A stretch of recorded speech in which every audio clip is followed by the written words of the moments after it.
take on the intelligence community, they have 6 ways from Sunday at getting back at you.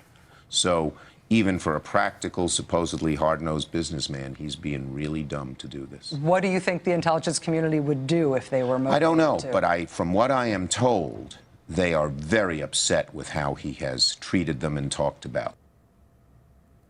Joe, I have never heard a response. I've never heard people talk like I've heard them talk for about the last 48 hours since the FBI raided Donald Trump's home. It feels like we have crossed into some territory that, buddy, I don't know if we can come back from with this administrative state.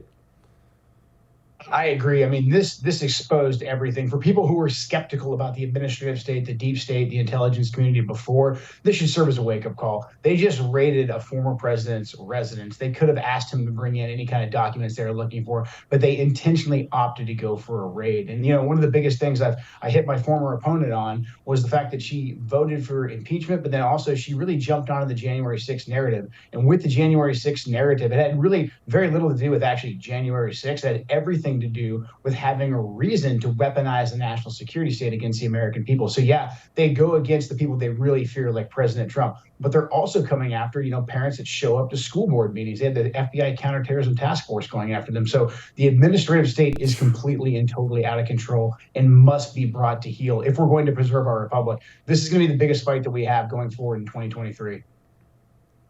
Joe, can you help me understand, because you're Green Berets, CIA, all this experience with this stuff, and you're what I picture when I think about these things. You're one of these hard-charging warriors who'd give his life for the country.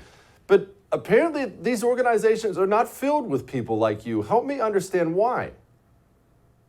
I think they exploit a lot of people that are like you and I, that joined the military and wanted to go serve our country. I think at the core, the people that are out there doing the tasks, your FBI field agents, your CIA operatives that are out there risking their lives, they're the ones that really want to make a difference. But at the upper levels, just like in the military, you know, guys that they rise up above the rank of colonel, they become politicians.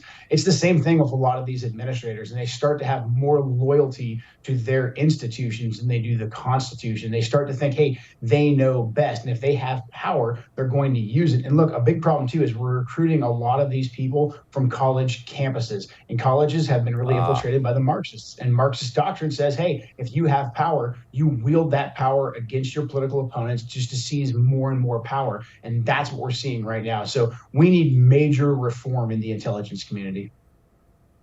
Joe, do we have to start operating in that way? I mean, look, for my entire life, the right has bragged that they won't use their power. This is what I won't do. Here's a list of all the things I can't do anything. Do we have to change that mindset, Joe?